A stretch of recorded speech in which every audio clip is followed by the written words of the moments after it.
आभार. अतिशय काय म्हणतात खूप उत्तम शब्द तू वापरलेस आमच्या दोघांसाठी. आम्हाला ठाऊक नाही की खरोखर आमची तेवढी पात्रता आहे किंवा नाही. पण thank you very much once again. आणि विशेषतः फॅमिली वन मिनिस्ट्रीचे प्रवीण दादा आणि स्मृतिताईंचे आम्ही आभार मानू इच्छितो की त्यांनी ही सुंदरशी संधी आम्हाला दिली की या वेबिनारद्वारे आम्ही आपली सेवा करू शकू. आणि खरोखर ही देवाची इच्छा आहे की आम्ही एकत्र यावं आणि या लॉकडाऊनच्या काळामध्ये पालकत्व आणि इतर सर्व विषयांवर वेगवेगळ्या सेवकांकडून शिक्षण घ्यावं. आम्ही देखील बऱ्याचशा गोष्टी शिकलो आहोत गेल्या 2 वेबिनार जे झाले त्याच्यामध्ये. आणि खरंच ही संधी तुम्ही सर्वांना उपलब्ध करून दिली म्हणून तुमचे मनापासून आभार. तर यावेळेला आपण प्रार्थना करूया आणि आजच्या सत्राला सुरुवात करूयात का? हालेलुया. देव बाप्पा, या सत्रासाठी आम्ही तुझे आभार मानतो आणि पालकत्वाविषयी आम्ही शिकवत असताना तू आमचं सहाय्य कर. यावेळेला आमचं मन, आमचं हृदय आम्ही खुलं करत आहोत प्रभूजी. तुझ्या पवित्र आत्म्याद्वारे तू आमच्याशी बोल. आणि खरोखर बापा, तुझं जे काही जिवंत वचन आहे ते आमच्या आत्म्यामध्ये जाऊ दे आणि त्याच्यामध्ये आमच्या जीवनात बदल होणार आहे हा आमचा ठाम विश्वास आहे प्रभू. तर हे सत्र, येणारे प्रश्नोत्तराचा वेळ आणि सर्व गोष्टी आम्ही तुझ्या हाती सोपवत आहोत. बघणाऱ्या प्रत्येकाला तू आशीर्वादित करणार आहेस हा आमचा ठाम विश्वास आहे प्रभू. येशूच्या नावे ही प्रार्थना करतो म्हणून तू ऐक. Amen. Praise the Lord. Praise the Lord. आणि पालकत्व हा विषय फार मोठा आहे. कारण मुलांचा जन्म होण्याआधीपासून जे ते सुरू होतं ते तुम्हाला नातवंड परतवंड होईपर्यंत आणि अगदी तुम्ही या जगाचा निरोप घेऊन त्या जगात जाईपर्यंत तुमचं पालकत्व एका ना एका प्रकारे चालूच असतं. म्हणून हा जो काही थोडका वेळ आहे त्याच्यामध्ये आम्ही थोडासा जस्टिस करायचा प्रयत्न केलेला आहे. जेवढं काही आम्हाला देता येणं शक्य आहे तेवढं आम्ही देण्याचा प्रयत्न केला आहे. आणि पहिल्या स्लाइडवर इथे लिहिलं आहे, follow God's example therefore as dearly loved children. एफेसकरासपत्र 5 अध्याय पहिलं वचन असं म्हणतं आहे की प्रिय मुलांप्रमाणे देवाचे अनुकरण करणारे व्हा. आणि खरोखर जेव्हा आमच्या जीवनामध्ये आमची मुलं पाहतात की आम्ही देवाचं अनुकरण करत आहोत त्यावेळेला त्यांना उत्तेजना मिळते की आम्ही देखील आमच्या पालकांप्रमाणेच देवाचं अनुकरण करू. आणि परमेश्वराचं वचन आपल्याला सांगतं की above all else guard your heart for everything you do it flows from the heart. Right. हृदय जे आहे त्याचं सर्व गोष्टींमध्ये रक्षण करा कारण त्यातून जीवनाच्या नद्या वाहतात. सो इथे आपण परमेश्वराचं वचन बघतो की परमेश्वर खुद्द आपल्याला म्हणतो की गार्ड युअर हार्ट, तुमच्या हृदयाचं तुम्ही रक्षण करा. आणि ज्यावेळेस आपण पालकत्व करतो तर त्यावेळेस आपलं रक्षण करायचंय आणि आपल्या लेकरांच्या हृदयाचं देखील आपल्याला रक्षण करायचं आहे. एक छोटासा उदाहरण मी तुम्हाला इथे दाखवते की प्रवीण दादा, can you see us? Yes yes yes. Okay okay. So इथे आपल्याला दिसतं की हे एक छोटस हृदय आहे आणि हे कोणाचं हृदय आहे? जे आपल्या घरात एक बालक ज्यावेळेस जन्माला येतं त्याचं हृदय आहे. आणि हे कसं आहे? एका क्लीन स्लेट प्रमाणे आहे, पाटीप्रमाणे ते आहे की तिथे परमेश्वर आपल्याला क्लीन स्लेट प्रमाणे त्याचं हृदय आपल्या हातात देत आहे. राईट. आणि मग परमेश्वर बघतो की आता हे हृदय मी जे तुझ्या हाती दिले, हे लेकरू जे मी तुझ्या हाती दिले, याला तू कसं घडवणार आहेस. पूर्ण मोकळी, पूर्ण फ्रीडम तो परमेश्वर आपल्याला देत आहे. राईट. आणि मग आपण काय करतो की या लेकराला जर आपण नीट पालकत्व केलं नाही तर या लेकराचं आयुष्य कसं होतं? विदाउट एनी कलर्स किंवा एकदम काळ किंवा दुःखाने भरलेलं असं असू शकतं. म्हणजे एवढं सामर्थ्य आपल्याकडे आहे. Like you know word of God says that life and death are in the power of your टंग.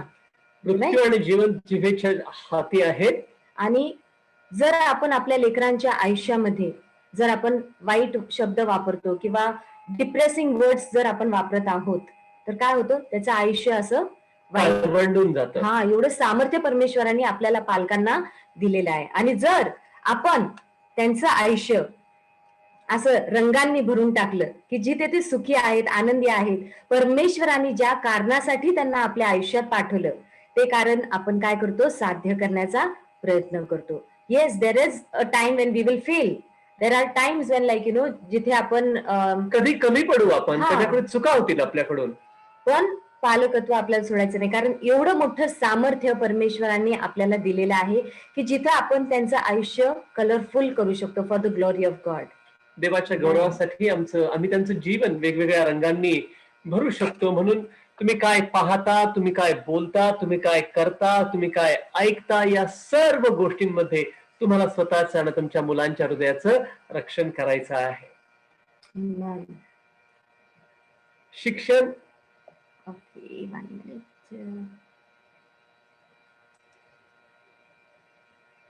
अभाव. एक 2 मिनिट. ओके. ओके. शिक्षण हे शिस्त लावण्याच्या वेळेस कोणतीही शिक्षा चांगली वाटत नाही, तर दुःखाची वाटते. परंतु ज्या लोकांनी शिस्तीचे धडे शिकायला मिळाले आहेत त्यांना धार्मिकपणाच्या आणि शांतीच्या जीवनाची फळे चाखण्याची संधी मिळते. इथे म्हटलं आहे की शिक्षा होत असते त्यावेळेला कुणाला आनंद होतो बरं? लहानपणी तुम्हाला आठवतं की शाळेमध्ये चुकल्यावर तुमचे शिक्षक छडीने तुम्हाला कदाचित मारत असतील किंवा वर्गाच्या बाहेर उभं करत असतील, अंगठे धरायला लावत असतील, आणि ती जर वेळ आठवली तर तुम्हाला त्या वेळेला फार चांगलं वाटलं का? अजिबात नाही. पण ज्यावेळेला आम्ही ते धडे शिकलो त्यानंतर आमच्या जीवनात काय झाले, चांगले बदल नंतर घडलेले आहे. आणि त्याचं प्रतिफळ आहे की आम्हाला हे फळे चाखण्याची काय मिळत आहे, संधी मिळत आहे. तर इतकं मोठं रिवॉर्ड परमेश्वरांनी आपल्याला ठेवलेलं आहे. आणि आता आम्ही आमचा मुलगा 21 वर्षाचा आहे मोठा, तर 21 वर्ष आम्ही पेरेंटिंग करतो. आणि सुरुवातीची काही वर्ष कठीण असतात खूप, कारण आपण नवीन पेरेंट्स झालेलो असतो आणि आपल्याला अनुभव नसतो. पण आता ज्यावेळेस आम्ही मागे वळून बघतो तर 21 वर्षाचं जे फळ आहे ते आता आम्हाला चाखण्याची काय मिळते, संधी मिळते की खरंच देवबापाने इतकं सामर्थ्य दिलं, इतकी शक्ती दिली, इतकं विस्डम दिलं आम्हाला, आणि आम्ही इतक्या दूरवर आमच्या लेकरांना आणलेलं आहे. Family where life begins and love never ends. कुटुंब जिथे जीवनाची सुरुवात होते आणि प्रीतीचा अंत कधीच होत नाही. तर ही शक्ती आपल्याला फॅमिलीमध्ये परमेश्वरांनी दिलेली आहे. आणि मग आता आपण बघणार आहोत की पालकत्व, ज्याला इंग्लिशमध्ये पेरेंटिंग म्हणतात, ते काय आहे. आपल्याला आज परमेश्वराचं वचन काय शिकवत आहे पेरेंटिंग बद्दल. प्रश्न असा आहे की तुम्ही पालकत्व कसे करता? इज इट पॅसिव्ह और इज इट इंटेन्शनल? तुम्ही निष्क्रियरित्या करता का हेतू पुरस्पर करता? काही काही वेळेला लोक म्हणतात की अहो आमचे मुलं लहानाचे मोठे कसे झाले आम्हाला कळालंच नाही. मग त्यातून 2 शक्यता निर्माण होतात. एक शक्यता ही निर्माण होते की तुम्ही त्याच्यामध्ये इतके इन्व्हॉल्ड असता की ते कधी मोठे झाले तुम्हाला कळत नाही, किंवा तुम्ही तुमच्या जीवनात इतके बिझी असता की अचानक मोठे झाल्यावरच तुम्हाला ते दिसू लागतात. मला वाटतं जर पहिलं असेल तर ते उत्तम आहे, दुसरं असेल तर मात्र आम्हाला कुठेतरी तिथे विचार करायला हवा. So it's intentional, it is not passive. हेतू पुरस्परच आम्हाला ते करावं लागतं. पॅसिव्ह आम्ही करू शकत नाही, निष्क्रियरित्या करू शकत नाही. आणि ह्याचं कारण असं आहे की परमेश्वराला आपल्याला ह्याचा जाब द्यायचा आहे की ज्यावेळेस आपण मृत्यूनंतर परमेश्वरासमोर उभे राहू तर परमेश्वर विचारणार आहे की हे आयुष्य मी तुला दिलं, हे लेकरं मी तुला दिले, या लेकरांचं संगती तू काय केलेलं आहे. परमेश्वराचं वचन आपल्याला साम्स 127 वर्स 3 मध्ये सांगतं की चिल्ड्रन आर हिज रिवॉर्ड. मुलं म्हणजे परमेश्वराने दिलेले काय आहेत, नजराणे आहेत, आईच्या शरीरातून मिळालेले ते फळ आहे. And it is something to be cherished. Something to be cherish. आणि इथे लक्ष देण्यासारखं आहे की children are not your reward, right. पहिली गोष्ट इथं काय वचन आपल्याला सांगते की परमेश्वराने दिलेले आहेत. हे आम्ही एकत्र आलो म्हणून झालेत का? नाही. प्रत्येक लेकरू ह्या आयुष्यामध्ये जे जन्म घेतं, परमेश्वराचा त्या प्रत्येक लेकरासाठी एक योजना आहे, डेस्टिनी आहे. And there is something that God has planned. असं एकही लेकरू नाही जन्मलं की ज्याच्यासाठी येत नाही, परमेश्वराचा ज्याच्यासाठी पर्पज नाहीये. No, every child we believe that the child comes with a purpose and God has send it. त्या लेकराला आपल्या घरामध्ये पाठवलेले आहे परमेश्वराने. तर इथं आपण काय म्हणतो की परमेश्वराने दिलेले नजराणे ते आहेत. किती उत्तम गोष्ट आहे ना. नजराणे म्हणजे काय, कॅन यू एक्सप्लेन? लाईक जुन्या काळात जेव्हा तुम्ही कुठल्या राजांना भेटायला जात असाल तर तुम्ही रिकाम्या हस्ते जाऊन चालत नसायचं, कारण चुकून जर तुमची भेट राजाला आवडली नाही तर राजाकडून काही प्राप्त व्हायच्या ऐवजी तुम्हाला शिक्षा होईल अशी परिस्थिती असायची. म्हणून नजराणा जो असायचा तो महागडा, अतिशय उत्तम, अतिशय आवडणारा असा असायचा. आणि देवाची इच्छा आहे की आमची मुलं जी त्यानं आम्हाला दिली आहेत त्यांना आम्हाला तयार करून विश्वासामध्ये त्यांना नजराणे म्हणून कुणाला पेश करायचं आहे? आमच्या देवाला, जो आमचा राजा आहे. आणि इथे आपण बघतो की दे आर हिज रिवॉर्ड. ते आपला रिवॉर्ड नाहीये, परमेश्वर आपल्याला फळ देतो, पण आपल्याला ते ज्यावेळेस तयार करून द्यायचं तर आपल्याला ते प्रतिफळ म्हणून परमेश्वराला द्यायचं. It is not our reward, it is his reward. Like ना हे व्हेरियस ट्रान्सलेशन आहेत जिथं लेकरांबद्दल परमेश्वराच्या वचनात आपल्याला मिळतं की नजराना आहे, वारसा आहे, प्रतिफळ आहे, संपत्ती आहे, लेकरं हे धन आहेत. Right. So such beautiful things God says about the children that he has given us, trustfully he has trusted us. त्यांनी आपल्यावर इतका विश्वास ठेवलाय की एक आपल्यासारखं दिसणारं एक बालक त्यांनी आपल्या हातात दिलेलं आहे. ही ट्रस्टेड अस सो मच. त्यांनी वाटलंच तर ते दुसऱ्या कोणाला देऊ शकले असते, पण जे आपलं लेकरू आहे ते आपल्या हातात ट्रस्ट वर्दी म्हणून त्यांनी आपल्याला रिवॉर्ड दिलेला आहे. आणि ते काय आहे? वारसा आहे. आणि ह्याच्याबद्दल आपण पुढे बघणार आहोत. त्याच्यानंतर parenting is giving roots and wings to your children. पालकत्व म्हणजे तुमच्या मुलांना मुळे देणं आहे आणि पंख देणं आहे. मुळं देणं म्हणजे त्यांना आम्ही देवाच्या वचनामध्ये वाढवतो, त्यांना रुजवतो, त्यांची जडणघडण करतो, मानसिक, शारीरिक, आत्मिक. आणि पंख म्हणजे योग्य वेळ येताच देवाची त्यांच्या जीवनात काय इच्छा आहे ती पूर्ण होण्यासाठी आम्ही त्यांना मोकळं सोडून देतो. भारतीय संस्कृतीमध्ये आपण मुळं द्यायला फार तयार असतो, पण पंख द्यायची वेळ येते त्यावेळेला नाही नाही नाही, माझा मुलगा माझ्या जवळ असला पाहिजे, माझी मुलगी माझ्या जवळ असली पाहिजे.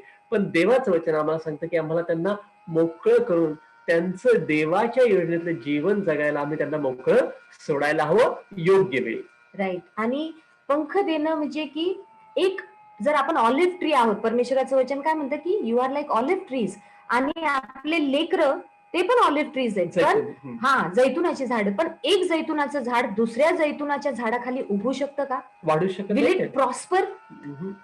Do you think it will prosper? No. So त्याच्यामुळे त्याला आपल्याला दुसरीकडे प्लांट करायचं आहे. आणि ही वेळ कधी येते? ज्यावेळेस लेकरांचं लग्न होतं. परमेश्वराचं वचन जेनेसिसच्या पुस्तकात किती सुंदर रीतीने त्यांनी सांगितलेले की आता मला आई वडील नसताना देखील परमेश्वर काय म्हटला? यास्त पुरुष आपल्या आई बापा सोडून आपल्या स्त्रीसह जडून राहील आणि दोघे एक देह होतील. आमेन. सो त्यावेळेस आपल्याला ते पंख आपल्या लेकरांना द्यायचे, कारण हे परमेश्वराची आज्ञा आहे. हे आम्ही शिकवत आहोत म्हणून नाही, तर हे परमेश्वरांनी दिलेली आज्ञा आहेत. आणि बरेचसे आपले प्रॉब्लेम्स सुटतात ज्यावेळेस, बरेचसे म्हणजे सगळेच आवडते, सगळेच प्रॉब्लेम्स आपले सुटतात जर आपण परमेश्वराच्या वचनाप्रमाणे जीवन जगायला सुरुवात करतो. राईट. सो पालकत्व म्हणजे बाण तयार करणे. I am sure you must have never heard this की बाण तयार करणं म्हणजे काय. आणि हे पुढच्या स्लाइड्स मध्ये आम्ही तुम्हाला शिकवणार आहे की पालकत्व म्हणजे बाण तयार करणे आहेत. आणि इथे आपण बघतो की एक मुलगी आहे आणि एक मुलगा आहे, त्यांच्या टी शर्ट्स वर लिहिलेले रेझिंग एरोज. परमेश्वरांनी आपल्याला पालकत्व म्हणून he has called us to raise arrows for him. त्याच्यासाठी एक बाण तयार करण्यासाठी परमेश्वराने आम्हाला निवडलेलं आहे. Psalm 127 verse 4 काय म्हणतं की like arrows in the hands of a warrior are children born in one's youth. एखाद्या योद्ध्याच्या हातामधले असलेल्या बाणांप्रमाणे त्याची मुले आहेत जी त्याला तरुणाईच्या दिवसात परमेश्वरानं दिलेली आहेत. कॅन वी फोकस, आपण ह्या शब्दावर फोकस करूया की वन्स युथ. देवाने असं नाही म्हटलं की तो म्हातारा झाल्यावर मग मी त्याला संतती देईल, मग मी त्याला लेकरं देईल. इथं किती क्लिअर आहे हे वचन की our children born in one's youth. म्हणजे परमेश्वर आपल्याला हे शिकवतो की ज्यावेळेस तू योग्य वयात विवाह करतो त्यावेळेस काय होतं, त्या वेळेमध्ये तुला लेकरं जन्मायला देतो. राईट. परमेश्वर ते दान आपल्याला देतो, ती संपत्ती देतो, तो वाटा देतो, ते धन देतो, ते नजराने आपल्याकडे देतो ज्यावेळेस आपण तरुण असतो.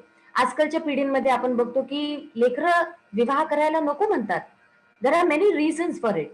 एक तर ते इंडिपेंडंट झालेले आहेत, त्यांना दुसऱ्या संगती राहायचं नाही, शेअर करायचं नाही, किंवा काही घरांमध्ये ते आपल्या पेरेंट्सला इतकं भांडताना बघतात की त्याच्यामधला रस निघून जातो की इफ मॅरेज इज सो अगली, जर मॅरेज किंवा विवाह जर इतका वाईट आहे तर मला विवाह करायचा नाही, असं काही काही लेकरांची संकल्पना झालेली आहे. But let me tell you की विवाह इतका सुंदर आहे. जर तुम्ही देवाच्या वचनावर टिकून राहिलात तर विवाह इतका सुंदर आहे, इतका आशीर्वादित आहे.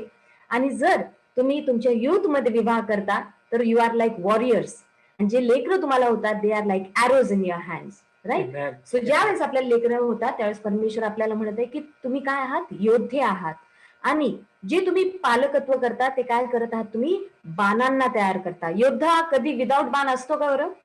नाही. योद्ध्याकडे नेहमी बाण असतात, आणि ते बाण आहेत ते काय आहेत, आपले लेकर आहेत. की तो बाण तयार करणं, ते लेकरं तयार करणं, यालाच आपण काय म्हणत आहोत इथे, पालकत्व. When we let our children fly as arrows, we understand that we have been chosen by God. Very clearly, they have been chosen by God to be the warriors in their lives and point them in the right directions as we lead them to Jesus and in his ways. जेव्हा आम्ही आमच्या मुलांना एखाद्या बाणाप्रमाणे निवडतो, आम्ही हे समजून घेतो की त्यांना देवाने निवडलेलं आहे आणि येशूच्या दिशेने आम्ही त्यांना घेऊन जातो, येशूच्या मार्गामध्ये आम्ही त्यांना पुढे घेऊन जातो. Right. We have been called to point them in the right direction. हे आपलं कॉलिंग आहे की पालकत्व करणं ही खूप मोठी जबाबदारी आहे, हे खूप हायर कॉलिंग आहे. हे काय असं ठीक आहे आता लेकरं झालेत आणि जसे ते आम्ही वाढलो तसे ते वाढतील, no no no no no. आज लक्ष देऊन ऐका की परमेश्वर म्हणतोय की point them in the direction of God, right. इतकं देवाच्या दिशेने तुम्ही त्यांना तयार करा. कारण आपल्याला त्याला रिवॉर्ड म्हणून परत त्याला द्यायचं आहे.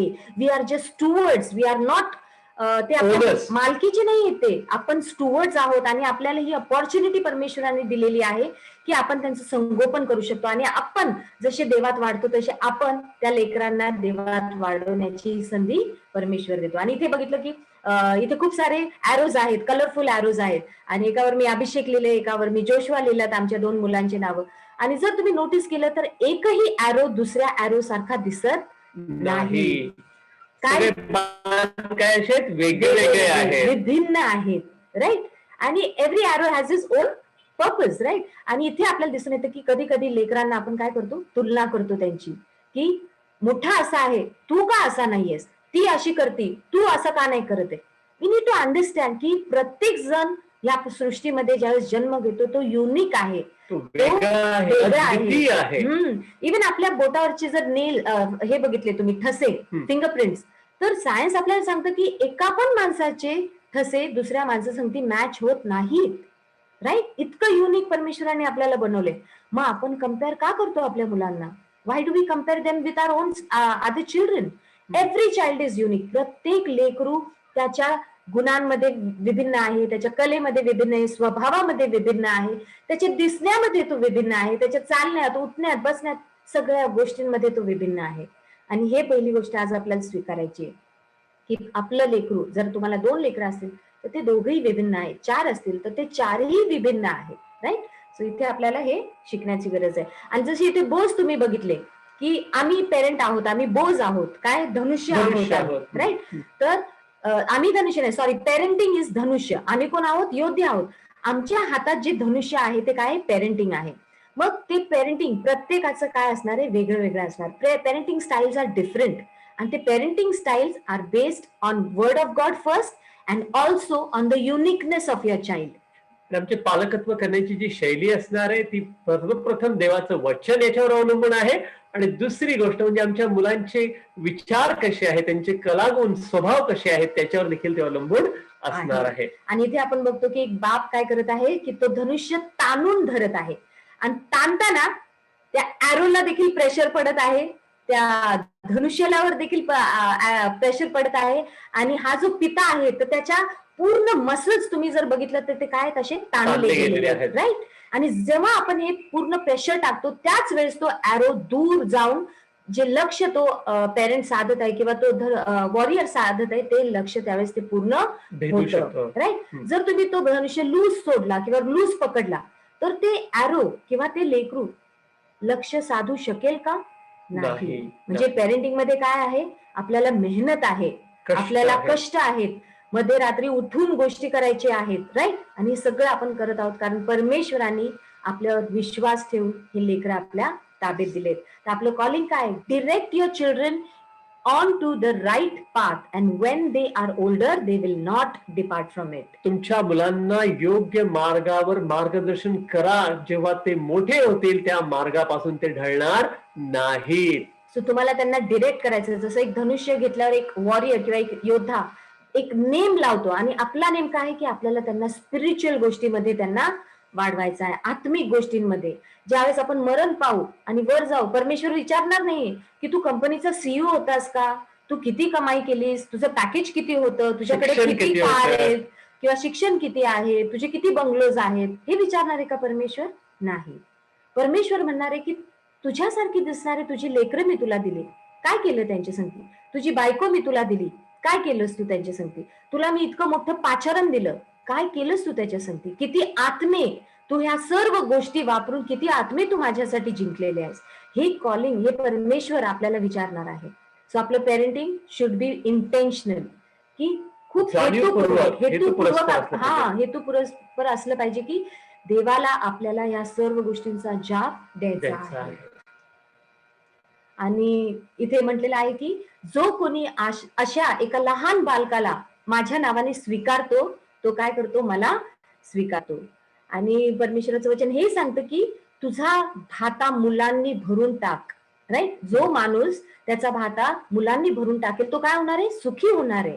मग तुम्ही म्हणाल आम्हाला तर 2च लेकर आहेत जसे आमच्यासारखे, मग आमचा भाता कसा भरेल? भाता भरलेला म्हणजे काय की त्याच्यात खूप सारे ॲरोज पाहिजे, बरोबर? मग तुम्ही विचारता मला की भाता कसा भरला पाहिजे? जगामध्ये इतके अनेक लेकरं आहेत जे आज तुटत आहेत किंवा त्यांच्या फॅमिलीजमध्ये त्यांना प्रेम मिळत नाहीये. मग अशा वेळेस तुम्हाला काय करायचंय? त्या लेकरांना आत्मिक जीवन द्यायचं, त्यांना तुम्हाला अडॉप्ट करायचं की ते माझे आत्मिक मुलं आणि त्या माझ्या आत्मिक मुली असणार आहेत. आणि इथे तुम्ही सुंदर चित्र बघू शकता की प्रत्येक हा भाला काय आहे? हा बाण वेगळा वेगळा आहे. आणि अशी किती आत्मिक चिल्ड्रन आहेत ह्या जगामध्ये, spiritual children, you can adopt them, make their own children. ज्यावेळेस तुम्ही चर्चमध्ये जाता तर कितीतरी कुटुंबाचे तुटलेले असतात आणि त्या लेकरांना प्रेम मिळत नाही. देवाने तुम्हाला प्रेम भरभरून दिलेलं आहे. का तुम्ही वाटू शकत नाही त्यांच्या संगती? का तुम्ही त्यांना कुठेतरी पिकनिकला घेऊन जाऊ शकता? तुम्ही त्यांच्या संगती एक आई आणि वडिलांचं प्रेम तुम्ही त्यांच्या संगती वाटू शकता. तुमची लेकरं तर आहेतच, पण अजून तुमचा भाता भरण्यासाठी परमेश्वरांनी आपल्याला अनेक अशी लेकरं दिलेली आहेत. Right? So it is very important की आपला भाता आपण भरलेला आहे. मग आता जसं आपण प्रवीण दादा स्मृती ताईंचं बघितलं की ते अनेक लेकरांना, अनेक युवक युवतींना पण आणि लहान लेकरांना पण ते काय करतात? मार्गदर्शन करतात. आणि जसं आपण मिनिस्ट्री करतो, आपण काय करतो? हा भाता आपण भरत चाललेलो आहोत. सो आता आपण बघणार आहोत की ट्रेट्स इन पेरेंटिंग, 5 तत्व किंवा मूल्य आपण पालकत्वाचे बघणार आहोत. पहिलं आहे की प्रीती. प्रीती, आणि इथं आम्ही पाहतो प्रभू येशू ख्रिस्त याचं वधस्तंभावर गेलेलं हे चित्र आहे. आणि देवाचं वचन जे बायबलमध्ये सगळ्यात मोठं वचन ज्याला म्हटलं जातं की देवानं जगावर एवढी प्रीती केली की त्याने आपला एकुलता एक पुत्र दिला, यासाठी की जो कोणी त्याच्यावर विश्वास ठेवतो त्याचा नाश होऊ नये, तर त्या सार्वकालिक जीवन प्राप्त व्हावे. तर प्रीतीची सगळ्यात सोपी जर व्याख्या करायची झाली तर प्रीती म्हणजे काय आहे? स्वतःला अर्पण करणे आहे किंवा देणे आहे. म्हणून जेव्हा तुम्ही एक माता पिता होता त्यावेळेला तुम्हाला लक्षात घ्यायला पाहिजे की हे एक त्यागाचं जीवन तुम्हाला जगायचं आहे. आणि काल जेव्हा मी प्रवीण दादा त्यांशी बोलत होतो आणि आम्ही बोलताना आमच्या हे लक्षात आलं की मुलं व्हायच्या आधीचं जीवन आणि मुलांनंतरचं जीवन जमीन आसमानाचा काय आहे त्याच्यामध्ये फरक आहे. म्हणजे तुम्ही विसरून जाता की मुलं व्हायच्या आधीचं जीवन काय होतं, कारण झाल्यानंतर तुमच्या सगळं प्रायोरिटी, सगळं प्राधान्यक्रम, सगळा जीवनक्रम मुलांभोवती काय होत राहतो? गोल गोल गोल गोल फिरत राहतो. आणि हे एक प्रीतीचं उदाहरण आहे प्रियांनो, कारण देवानं आपल्यावर एवढी प्रीती केली की स्वर्ग सोडून तो आमच्यासाठी आला, तर या जगात राहिला आणि त्यानं स्वतःला काय केलेलं आहे? अर्पण केलेलं आहे. तर आम्ही देखील आमच्या मुलांवर काय केली पाहिजे? प्रीती केली पाहिजे. हिअर वी सी की येशूचे हात क्रूस खांबावर कसे होते? Open arms. That is called love. You know that our children always find us with open arms. आमच्या मुलांना सदोदित आमच्या हृदयाचे दरवाजे आणि आमचे मनाचे दरवाजे उघडे पाहिजेत. आम्ही लहान असताना मुलांना सांगितलं की तुम्ही कधीही आम्हाला डिस्टर्ब करू शकता, काही प्रॉब्लेम नाहीये. You can always come to us. Our hearts and our doors are always open to. आमचे मन आणि दरवाजे सदोदित तुमच्यासाठी काय आहेत? उघडे आहेत. आणि इथं नेटवर एकदा मी असं ब्राउज करत होते आणि मला दिसलं की family is what, father and mother, I love you. Right, किती सुंदर ॲलिट्रेशन ह्याला दिलेलं आहे. पण फॅमिली म्हणजे फक्त लेकरं झाल्यावरच आहे का? मग ज्या कपल्सला लेकरं नाहीत, are they family or no? देवाचं वचन आम्ही वाचलं सुरुवातीला उत्पत्तीच्या पुस्तकामध्ये काय, की ते दोघे एक देह होतील आणि त्याच्यानंतर येतो पूर्ण विराम, इंग्रजीमध्ये ज्याला आपण फुल स्टॉप म्हणतो. त्यानं देवाच्या नजरेमध्ये जेव्हा पती पत्नी एकत्र येतात ते कुटुंब तिथे पूर्ण झालेलं आहे. म्हणून जर तुम्हाला मूल आज नसेल याचा अर्थ असा नाही की तुमचं कुटुंब अपूर्ण आहे, नाही. तुम्ही जर देवाच्या समोर विवाह बंधनात एकत्र झालात तर तुम्ही काय आहात, परिपूर्ण किंवा पूर्ण आहात. अर्थ नक्कीच विचार करू शकता की जर तुमची स्वतःची मुलं नसतील तर तुम्ही निश्चित दुसऱ्या मुलाला दत्तक घेऊन एक नवीन त्यांना जीवन देण्याचा प्रयत्न तुम्ही करू शकता. आणि ह्या चित्रामध्ये आपल्याला बघतो की ज्यावेळेस हे दोघं असे हात ठेवतात त्यावेळेस ते काय होतं, घर बांधलं जातं. जर एकच आपण विचार केला की नाही आपल्या लेकरांना काय डॅडीची गरज नाहीये, मी एकटी त्यांना वाढवू शकते, मी एवढी एज्युकेटेड आहे, मला एवढा पगार आहे, नाही प्रियांनो, परमेश्वरांनी आपल्या दोघांना एकत्रित आणलं आणि मग आपल्याद्वारे या लेकरांना त्यांनी जगात आणलेलं आहे. म्हणजे सुरुवात देखील त्यांची कशी की आम्ही एकत्र आल्यानंतर आहे. आणि पेरेंटिंगला सगळ्या स्टेजेस मध्ये आपलं एकत्र राहणं, एक मदर आणि फादरचं एकत्र राहणं त्यांच्या मानसिक वाढीसाठी, त्यांच्या शारीरिक वाढीसाठी, त्यांच्या आत्मिक वाढीसाठी आणि इमोशनल वाढीसाठी खूप खूप गरजेचं आहे. So let us not be selfish की आमच्या दोघांचं जमत नाही म्हणून आम्ही त्या लेकरांकडे लक्ष देऊ शकत नाही. नाही, दॅट्स अ रॉंग थिंग. आम्ही एकत्र राहणं गरजेचं आहे, कारण आता आम्ही दोघं नाहीये, आमच्यामध्ये लेकरं देखील आलेले आहेत आणि ह्या लेकरांची काळजी परमेश्वराने विश्वासाने जर आमच्यावर टाकलेली आहे तर आमचे किती भांडणं झाले तरी ते आम्हाला मिटवावे लागणार आहेत. कारण आता ह्या लेकरांसाठी आपल्याला त्या दृष्टिकोनात इंटेन्शनल पेरेंटिंगने आपल्याला पुढे चालायचं आहे. Be imitators of God, walk in love. जर तुम्ही नवरा बायको एकमेकांवर प्रीती करू शकले नाही तर ते लेकरं शिकतील कुठून प्रीती करायला? इट इज तुमच्याकडे बघून ते प्रीती करायला शिकणार. तुम्ही एकमेकांना हक दिल्यावर ते लेकरं काय करणार आहे, तुम्हाला येऊन हक देणार आहे. तुम्ही जर तुमच्या पत्नीवर हात उचलला तर ते लेकरू तसं बाहेर जाऊन शिकणार आहे. ते घरातून शिकून ते बाहेरच्या लोकांवर हात उचलेल किंवा त्याच्या छोट्या बहिणी किंवा भावावर ते काय करणार आहे, हात उचलणार आहे. तो जे काही तुम्ही करता ते सर्व काही हे लेकरू उचलत आहे. आणि काय स्पॉन्ज प्रमाणे ह्या स्पॉन्जवर जसं तुम्ही ठिपके टाकत जाल तसं तसं ह्याच्यावर ते लेकरांच्या आयुष्यामध्ये दिसून येणार आहे. जर तुम्ही चांगलं त्यांना वातावरण दिलं, चांगली सृष्टी दिली, घरामध्ये निर्मिती जर चांगली केली, वातावरण निर्मिती, तर काय होणार आहे, त्यांचं जीवन तसं दिसून येणार आहे. They will reflect what you are putting into their lives. Okay, so very high calling God has given us. एक फार मोठं पाचारण आम्हाला मुलं देऊन देवानं आम्हाला दिलेलं आहे. आणि प्रीती म्हणजे काय आहे, देणं आहे. हे डावीकडचं चित्र तुम्ही पाहाल तर हे उदया पुत्राच्या बाबतीत आणि पित्याच्या बाबतीतलं चित्र आहे. तुम्ही पाहता की तो उदया पुत्र जेव्हा घरी यायचा निर्णय त्याने घेतला, आम्ही पाहतो की त्या पित्यानं दूरवरून त्याला पाहिलं, दूरवरून. आणि का पाहिलं माहितीये का? कारण रोज तो त्याची वाट बघत होता आणि आपल्या वयाचा, आपल्या इज्जत आबरूचा, आपल्या काय म्हणतात प्रतिष्ठेचा विचार न करता आम्हाला वचनात सांगतं की तो त्याच्या दिशेनं धावला, त्याने त्याला गळे मिठी मारली, त्याने विचार नाही केला त्याचे कपडे कसे आहेत किंवा काय आहेत. प्रियांनो, देवाचं प्रेम तुमच्या माझ्यासाठी असं आहे. आज जर तुम्ही अशी व्यक्ती असाल की जी पूर्वी देवाच्या जवळ होता आणि आज दूर गेला असाल, मी तुम्हाला सांगू इच्छितो प्रियांनो, आज देव तुम्हाला जवळ बोलावू इच्छित आहे. आज तो तुम्हाला तुमच्या बहुपाशात घेऊ इच्छित आहे. तो तुम्हाला परत त्या ठिकाणी प्रस्थापित करू इच्छित आहे जे तुमचं आणि त्याचं नातं पूर्वी होतं. आणि जर आज तुम्ही पालक आहात प्रियांनो, असं प्रेम करायला शिका तुमच्या मुलांवर की यदा कदाचित त्यांनी चूक केली, यदा कदाचित मोठे झाल्यावर ते तुमच्यापासून दूर गेले तरी जे प्रेम तुम्ही त्यांना लहानपणी दिलेलं आहे ते प्रेम एक उत्तम ताकद असेल खेचण्याची की ते पुन्हा तुम्हाला तुमच्याकडे घेऊन येईल, जसं उदया पुत्राला त्याने पित्याकडे आणलं. आणि याच प्रियांनो, लहानपणी मुलांबरोबर वेळ घालवून, उजवीकडे आपण चित्र पाहतो की एक पिता मुलीबरोबर वेळ घालवत आहे, फॅमिली एकत्र बसले काहीतरी खेळता येते, त्यांच्याबरोबर वेळ घालवा.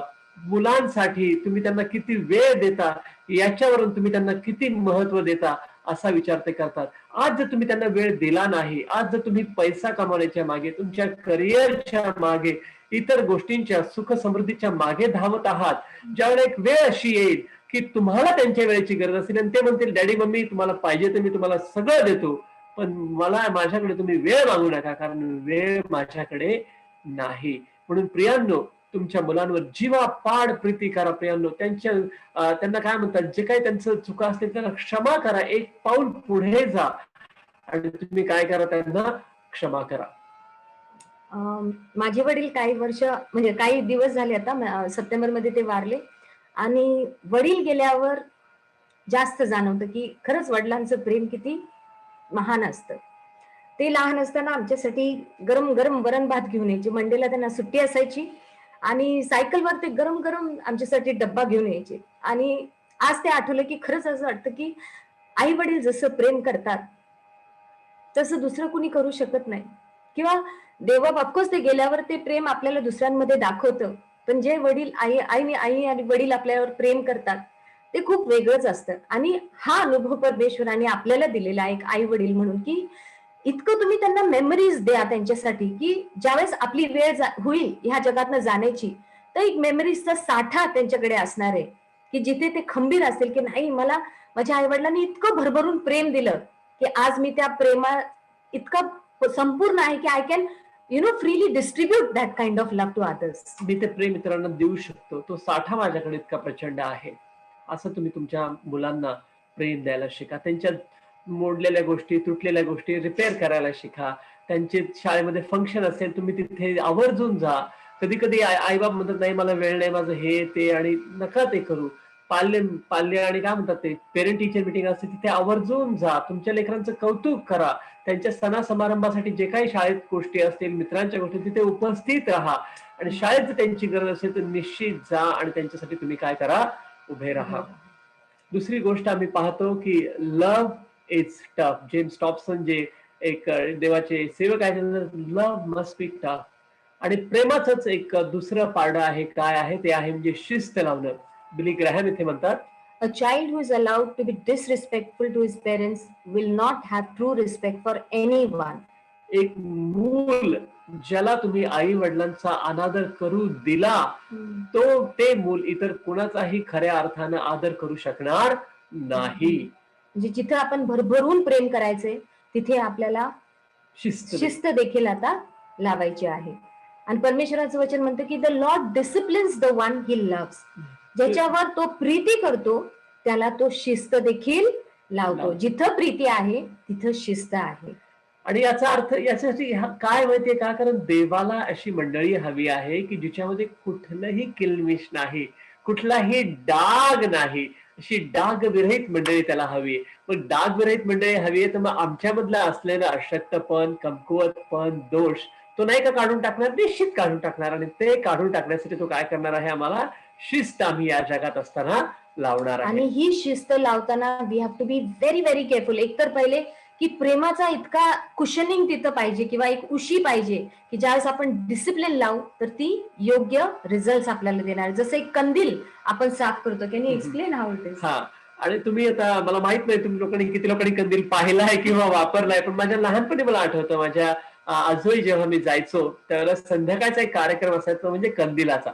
तर कधी लाईट गेली रात्री तर ते कंदील चालू ठेवायचे आणि त्यासाठी कंदील रेडी असायचा. मग ते कंदिलाची काच असायची, त्या हळूच वरचं झाकण काढायचं स्क्रूचं फिरवून, मग ती काच घ्यायची, खाली पटकन काहीतरी गादी वगैरे ठेवलेली असायची त्याच्यावर ठेवायचं, कारण ते काच पडली तर फुटू नये म्हणून एक चांगलं मऊ कापड घ्यायचं ना हळूवाररित्या ती काजळी सगळी काढून टाकायची आणि परत ती काच बसवायची. जेव्हा ती काच परत बसली जायची तेव्हा दिव्याचा प्रकाश असं वाटायचं की जसं काय तो वाढलेला आहे. म्हणजे देवाची इच्छा आहे की आमचा प्रकाश, तो म्हणतो तुम्ही जगाचे प्रकाश आहात आणि तुम्ही दिवटीवटी ठेवलेल्या दिव्यासारखे आहात. जर तुमचा प्रकाश दूरवर पोहोचायचा असेल तर त्याला येऊन ती काजळी काय करावी लागते, स्वच्छ करावी लागते. येशू खुद्द असं म्हणाला की जर तुम्हाला भरपूर फळं द्यायची असेल तर ज्या फांद्या फळ देत नाही त्याची मला काय करायची, काटछाट करावी लागणार आहे. So discipline has to be done very very carefully and with the intention not to break the child but to help him grow. आणि आमच्या हे शिस्त लावण्याचा अर्थ एकच असला पाहिजे की त्या मुलाला तोडायचं नाहीये आम्हाला, पण त्याला उभं करायचं आणि पुढे न्यायचंय. तुमच्या मुलाला शिकवा व तो चुकत असेल तर त्याला शिक्षा करा, तीच एक आशा आहे. आणि तुम्ही जर हे करायला नकार दिला तर तुम्ही त्याला स्वतःचा नाश करायला मदत करत आहात. प्रियांनो बघा, इथे उजवीकडे एक बॅलन्स आहे आणि जेव्हा एका बाजूनी बॅलन्स जातो, काही काही कुटुंब खूपच प्रेम असतं, शिस्तीचा अभाव असतो, काही काही ठिकाणी खूप शिस्त असते, प्रीतीचा अभाव असतो. नाही, देवाचं वचन एक असं आहे का बॅलन्स सारखं आहे, ते दोन्ही गोष्टी बरोबर बॅलन्स करतं. तुमची शिस्त आणि तुमचं प्रेम काय असलं पाहिजे, अगदी बॅलन्स राहिलं पाहिजे. आणि इथे अजून एक गोष्ट मला आठवते, माझी आई मला ही गोष्ट सांगायची लहानपणी, की बाळा मी तुम्हाला शिस्त लावते, त्याचं मागचं एक कारण आहे. एक आई अशी होती की जी तिचा मुलगा शाळेत गेला आणि येताना त्याने काय केलं, एका मित्राचं खोडरबर आणि त्यांनी पेन्सिल चोरून आणली. आईने आल्यावर बघितलं की हे त्याचं नाहीये, पण ती त्याला काही बोलली नाही. तिने काय केलं, त्याच्याकडे दुर्लक्ष केलं आणि कालांतरानं त्या मुलाला चोरीची सवय लागली. तो पुढे दरोडेखोर झाला आणि पोलिसांनी त्याला पकडलं, तुरुंगात ठेवलं. त्याची आई त्याला भेटायला आली. तो म्हणाला, आई जवळ आहे, मला तुला काहीतरी काय सांगायचं आहे. आणि जवळ ती जेव्हा आली त्यावेळेला तिने तिच्या कानाचा जोरात चावा घेतला आणि ती त्याला ओरडू लागली, म्हणजे तू असं का केलं, माझ्या कानाला का चावला होता. म्हणजे आई, जेव्हा मी लहान होतो पहिल्यांदा जेव्हा मी ती पेन्सिल चोरली त्यावेळेला जर तू माझा कान धरला असतास तर आज मी या तुरुंगात पोहोचलो नसतो. प्रियांनो, तुम्ही जर मुलांना आज शिस्त लावली नाही तर त्यांचं भविष्य उद्या खराब झालं तर त्याला जबाबदार तुम्ही असणार आहात, हे मात्र लक्षात ठेवायला विसरू नका. आणि बऱ्याचशा ठिकाणी प्रॉवर्ब्स मध्ये आम्ही अभ्यास करत असताना आढळलं की कितीतरी ठिकाणी परमेश्वर आपल्याला शिकवत म्हणजे शिक्षा देण्यासाठी तो आपल्याला सांगत आहे की जर तुमचा मुलगा चुकत असेल, जर तुमचं लेकरू चुकत असेल तर शिक्षा करा. कारण जर शिक्षा केली नाही तर त्यांच्या नाशासाठी कोण आहोत कारणीभूत, आपण आहोत. Discipline is the bridge between the goals and accomplishments. आणि शिस्त हाच एक जसं काही पूल आहे की जे तुमच्या इच्छा आहेत आणि त्या इच्छेची पूर्तता आहे याच्यामधला.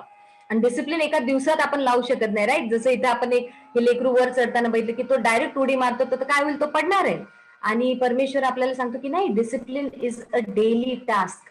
जसं लहान असताना आम्ही लहान असताना आमचं डिसिप्लिन असं होतं की रात्री 9ला सगळे बेडमध्ये, आम्ही देखील बेडमध्ये, लेकरं देखील बेडमध्ये. म्हणजे त्यांच्या संगती आम्हाला देखील शिस्त लावलेली होती की नाही, जर मम्मी डॅडी रात्री झोपतात तर 9च्या ठोक्याला ऑल इन द बेड. सगळेजण हा, झोपते. ह्या गोष्टी आपल्याला लहानपणापासून त्यांना शिकवायचं आहे. तुम्ही म्हणाल की नाही आता मोठं झालं लेकरू आता मी त्याला डिसिप्लिन लावतो, नाही. ते ऑलरेडी काय झालेले आहेत, कडक झालेले आहेत. आता ते लहान मुलांसारखे they are not able to mould now because. तुम्ही कुंभाराला बघितलंय का, कुंभार जेव्हा त्या मातीचं व्हील जे असतं त्या व्हीलवर जेव्हा मातीचा गोळा टाकतो, जेव्हा ती माती मऊ असते त्याच वेळेला तो त्याला आकार देऊ शकतो. नंतर जेव्हा ते कडक झालं, तुम्ही त्याला आकार नाही देऊ शकतो, तुम्ही आकार द्यायला गेला तर तुम्ही त्याला मोडून टाकणार आहात. पुढे ते आम्ही पाहतो की प्राधान्यक्रम या गोष्टीवर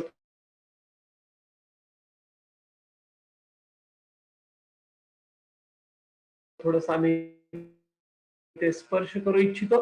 इथे काम आणि मग मित्र, तिसरं आहे देव, कुटुंब, मग चर्च, मग मित्र आणि मग काम. पण तुम्हाला सांग का प्रियांनो, की हे तिन्ही जर तुम्हाला दिले तर तुम्ही म्हणाल मला असं वाटतं की पास्टर 3 नंबरचा मला जरा त्यातल्या त्यात योग्य वाटतंय. पण तसं करणं हे प्रॅक्टिकलरित्या फार अवघड आहे. आणि देवाची इच्छा काय आहे की देव आमच्या जीवनात काय असला पाहिजे, मध्ये असला पाहिजे. आणि बाकी सगळ्या गोष्टींमध्ये आम्ही देवाला काय करून घेतलं पाहिजे, सामील करून घेतलं पाहिजे. आणि पुढच्या स्लाइडवर आपण अधिक God in everything and everything in God, right. देवाला केंद्रस्थानी ठेवा आणि सर्व गोष्टी व्यवस्थित होतील.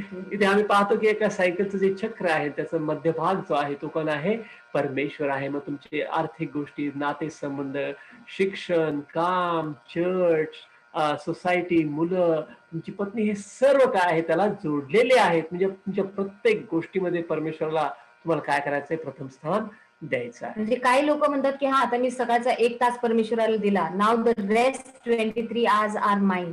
That is a wrong thing. मला जसं वाटेल तसं मी आता वागणार. देवा तुझा 1 तास संपला ना, आता देवाचं कबड लॉक केलं, आता माझं जीवन, मला काय वाटतं ते मी जगणार. You have to place God in everything. तुमच्या कामामध्ये तुम्हाला परमेश्वराला ठेवायचं आहे.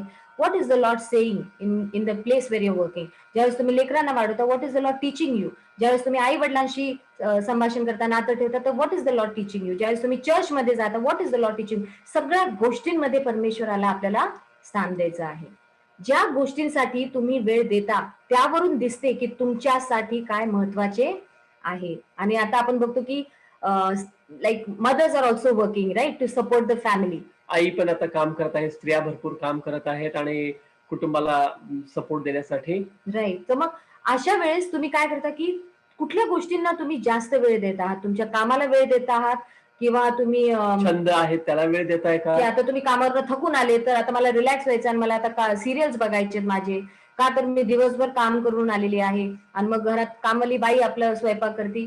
पण त्या लेकरांना एक कामवाली बाई नाही पाहिजे, त्या लेकरांना एक आई पाहिजे आणि ती आई फक्त तुम्हीच होऊ शकता. जिने जन्म दिलेला आहे तीच एक she can become the mother of her children. Nobody else can take her place when the children are growing up. So बऱ्याचदा आजकाल आई वडील मुलांच्या हातात मोबाईल फोन सोडून देतात आणि त्यांना म्हणतात, तुम्हाला एक गोष्ट सांगू का, तुमचा मोबाईल फोन तुमच्या लेकरांना आय लव्ह यू नाही म्हणू शकत, तुमचा मोबाईल फोन तुमच्या लेकरांना खुशीत नाही घेऊ शकत, तुमचा मोबाईल फोन तुमच्या लेकरांना देवाच्या वचनात नाही वाढवू शकत. ते काम तुमचं आहे. तर ते दुसऱ्या कोणाला दिलं किंवा दुसरं त्याची रदबदली केली तर त्याने ते होणार नाही. म्हणजे तुम्ही जर एक सेकंड तुम्ही आठवण्याचा विचार केला की लहानपणी तुमच्या आई वडिलांनी तुमच्यासाठी काय काय केलं. डू यू रिमेंबर की त्यांनी तुमची किती फीस भरली पूर्ण वर्षभराची, की first standard, second standard, third standard? Do you remember that? की त्यांनी किती पैसा तुमच्यासाठी मोजला, किती महाग कपडे घेतले? नाही. What do you remember? की ते आम्हाला गार्डन मध्ये घेऊन गेले, त्यांनी आम्हाला इकडे वडापाव चारला, तिकडे पाणीपुरी चारली. माझे वडील ज्यावेळेस कंपनीत यायचे बॉम्बेवरनं तर ते काय करायचे, घरात एक पाऊल आणि हे की मी माझे डॅड मला आज पाणीपुरी पाहिजे and then he would go. एवढे ते थकलेले असायचे बॉम्बेला जाऊन दररोज जाऊन येऊन प्रवास करून, पण ते ज्यावेळेस मी पाणीपुरी मागेल तर ते मला द्यायचे. आणि ही आठवण आपण आपल्या लेकरांसाठी सोडतो. सो तुम्ही त्यांच्यासाठी काय करता हे महत्वाचं आहे. तुम्ही त्यांच्यासाठी पैसे कमवता, तुम्ही त्यांना महागडा मोबाईल देता, those things are secondary. Your time with them, your touch with them is very important. Building children into a godly heritage, this is our calling. हे आमचं पाचारण आहे. एक मुलांना एक दैवी वारसा म्हणून आम्हाला या जगामध्ये सोडायचंय. आम्ही मागेही बोललो आहोत आणि बाकीचे स्पीकर देखील याविषयी बोलले की खरोखर देवाला कुठलीही काय म्हणतात त्याला ग्रँड चिल्ड्रन नाहीयेत, त्याला नातवंड परतवंड देवाला नाही. देवाला फक्त मुलं आणि फक्त मुलंच आहेत. आणि तुम्ही देवासाठी तुमच्या मुलांना जेव्हा तयार करता तर तुम्ही देवासाठी एक वारसा पुढच्या पिढीला सोडत असता.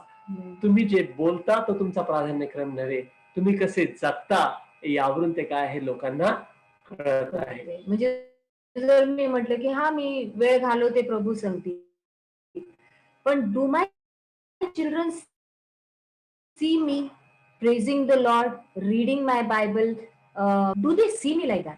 जर त्यांनी ते बघितलं तर त्यांना माहिती की अच्छा मॉम अँड डॅड स्पिरिच्युअल गोष्टींना जास्त प्राधान्य देते. का मी माझ्या सिरियल्स मध्ये बघते. फॉर एक्झाम्पल आता आम्ही खूप long time back we stop watching serials, we stop watching cartoons किंवा हे सर्व काही की ज्याच्यातनं लेकरांचं लक्ष आत्मिक गोष्टींपासून हिरावून घेऊ शकतात ज्या गोष्टी, त्या सर्व गोष्टी आम्ही काय केल्यात, बंद केल्या. So if you ask our children, they do not know any film songs, they do not know any film actors or actresses, they do not know them. कारण त्यांचं ओढा किंवा त्यांचं लक्ष जे आहे ते आत्मिक गोष्टींमध्ये. They are cell leaders in their church, they take choirs, they take worship, they take meetings आणि दुसऱ्या अनेक लेकरांना ते राज्यामध्ये घेऊन येतात. तर हा वारसा आपल्याला लेकरांना द्यायचा आहे.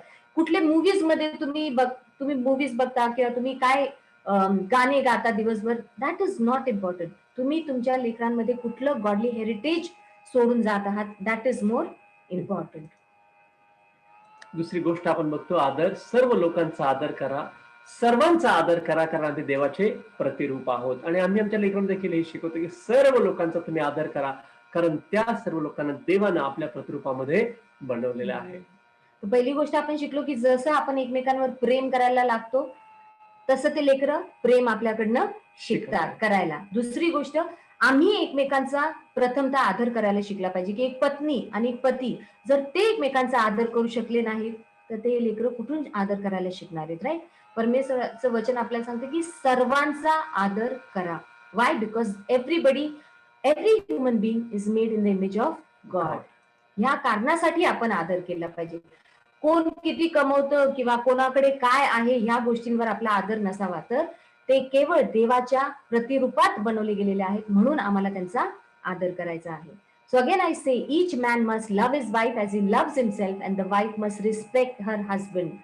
एकमेकांवर प्रेम करून आणि आदर दाखवून आम्ही काय करतो, उत्तम पालकत्वाची सुरुवात करतो. लेकरं मोठी झाल्यावर तुम्ही म्हणता की लेकरं माझं ऐकत नाहीत, लेकरं रिस्पेक्ट देत नाहीत आई वडिलांना. कशी देतील जर तुम्ही त्यांना ते मोठे होत असताना हा यू हॅवंट रिफ्लेक्टेड इट तुमच्या जीवनामधून जर त्यांना कधी हे दिसलं नाही, प्रेम दिसलं नाही, एकमेकांचा आदर दिसला नाही, तर ते कुणाकडून शिकणार आहेत? सांगा तुम्ही मला. नाही शक्य, ते तसे शक्य होणार नाही. म्हणून एकमेकांवर प्रेम करा, एकमेकांचा आदर करा आणि ते देखील प्रेम करायला आणि आदर करायला हळूहळू तुमच्याकडे शिकणार आहे. आदरामुळे लोकांमधील सर्वोत्तम गुण ओळखता येतात. मुलांच्या परीक्षेतील प्रावीण्य, कला, कौशल्य, सौंदर्य यापेक्षा आदर काय आहे, अधिक आहे. हे बघा, मला एक तुम्हाला इथे गोष्ट सांगायची, एक सिक्रेट तुम्हाला सांगायचं आहे की देव तुमच्यावर प्रेम करतो. तुम्ही काही त्याच्यासाठी करता म्हणून नव्हे, तर तो तुमच्यावर तसंच प्रेम करतो. आणि जेव्हा माझी मुलं लहान होती त्यावेळेला मी त्यांना बाहेर ब्रेकला घेऊन जायचो, एक एकट्याला घेऊन जायचो, बिकॉज त्यांच्याबरोबर एक एकट्याबरोबर वेळ घालवणं महत्वाचं आहे. आणि मग घेऊन गेल्यानंतर आम्ही त्याला काहीतरी खायला, त्यांना त्यावेळेला चिटोस खूप आवडायचे, मग चिटोस एक 5 पॅकेट घेऊन देणार, मग त्यांना खूप आवडायचं, मग ते अजून एक 5 पॅकेट. मग ते डॅडी म्हणणार तू 5 पॅकेट काय? म्हटलं तुला चांगले मार्क मिळाले ना, त्यासाठी मी तुला घेतलं. अरे वा वा, थँक्यू डॅडी. हा, आणि मग हे 5 पॅकेट कशासाठी? आणि मग मी त्यांना म्हणायचं हे 5 पॅकेट यासाठी की तू माझा मुलगा आहेस, तुला हे कमवण्याची गरज नाही, तुला काहीही करण्याची गरज नाही. Just because you are my son, just because I love you, this is what I have for you. कुठेतरी तुमच्या मुलांना हे कळू दे की ते दिसायला चांगली मुलगी दिसते पाहिजे, किंवा नृत्य चांगलं करते, किंवा तिला विणायला येतं, किंवा माझा मुलगा परीक्षेत पहिला आला. आणि ह्या गोष्टीमुळेच तुम्ही केवळ त्यांचा आदर आणि प्रेम करता, हे जर त्यांना कळलं ना, तर त्यांचं प्रेमावरची व्याख्या त्यांच्या मनात चुकीची येईल. त्यांना देवासारखं जर प्रेम करायला शिकायचं, तर देव आम्हाला कुठल्याही अटी विना प्रेम करतो. God so love the world. त्यांनी असं नाही विचार केला की जगाने मला बोलवलंय का, जग माझ्यासाठी हे करतंय का, तरच मी मुलाला पाठवून नव्हे. त्याने काय केलं, मनापासून त्यांच्यावर प्रेम केलं. तुम्ही तुमच्या मुलांवर मनापासून प्रेम करायला हवं, अटीन विना. So God respects us because we are His children, not because of the things that we do for God. मुलांचा आदर करून त्यांचा सन्मान करा. आणि निश्चितरित्या एक काय म्हणतात त्यांना, की एक भेट आम्ही देऊ शकतो, म्हणजे त्यांचा आम्ही सन्मान करायला हवा. आणि जेव्हा कुठेतरी आम्ही त्यांचा आदर करतो, त्यांना कोणीतरी आहे. म्हणजे छोटी गोष्ट, लाईक अभिषेक लहान असताना फक्त रेगा ओढायचा आणि एकदा मी त्याला म्हटलं वाव किती सुंदर तुझं ड्रॉइंग आहे, अँड ही वॉज लाईक एकदम छान असा हे झाला की खरंच किती छान त्यांनी ड्रॉइंग केले. Then I asked okay now explain की हे ड्रॉइंग काय काय आहे मला सांग बरं तू. And then he said he standing line आहे ना, हे माझं माउंटन आहे, ही स्लिपिंग लाईन आहे, हे माझं पॉन्ड आहे, मग हे स्टँडिंग लाईन आहे, हे दुसरं स्लॅन्ट लाईन आहे, ते काय आहे, झाड आहे. नुसत्या लाईन्स होत्या, पण मी त्याची इतकी तारीफ केली आणि त्याच्यानंतर काय झालं की तो खूप सुंदर चित्रकार बनत गेला. बिकॉज ज्यावेळेस त्यांनी नुसत्या लाईन्स हे केल्या, तर मी त्याच्या ड्रॉइंगला डिसरिस्पेक्ट नाही केलं. मी काय केलं, त्याच्या कलेला रिस्पेक्ट केलं की wow there is something like he expressed his feelings or his drawing.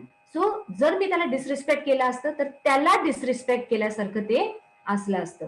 So whatever are children do, छोटस जरी त्यांनी हे केलं तर त्याला काय करायचं, आपल्याला रिस्पेक्ट करायचं आहे. आणि हळूहळू मग त्या रिस्पेक्टमुळे त्यांची काय होणार आहे, वाढ होणार आहे. आम्ही पाहतो बरेचसे प्रौढ लोक इतरांचा अनादर करून त्यांच्याकडून आदराची अपेक्षा करतात. मला सांगा, हे योग्य आहे का? तर तुम्ही इतरांचा अनादर करत आहात, तर त्यांच्याकडून तुम्ही आदराची अपेक्षा करू शकत नाही. आणि म्हणून मोठ्या माणसाने, इथे आम्ही चित्र पाहतो, हा माणूस किती बडबड, किती वाईट शब्द त्या मुलीला बोलत आहे. तिने छत्री घेतली स्वतःचं रक्षण करण्यासाठी. प्रियांनो, हे अयोग्य आहे. जेव्हा तुम्ही रागात असता, चिडलेले असता, कृपा करून तुमच्या तोंडाला झिप लावा. माझे पास्टर म्हणतात एक झिप चेन लावा, अशी बंद करून टाका, काही बोलू नका. राग शांत होऊ दे. वैशाली म्हणते 1 ते 10 म्हणा, 1 ते 100 म्हणा, राग शांत होऊ दे, मग तुम्ही बोलायला लागा. पण त्यावेळेला तुम्ही बोलणार आहात, तुमचा राग नाही. कारण see God created this world with his words. इतकं पॉवर शब्दांमध्ये आहे.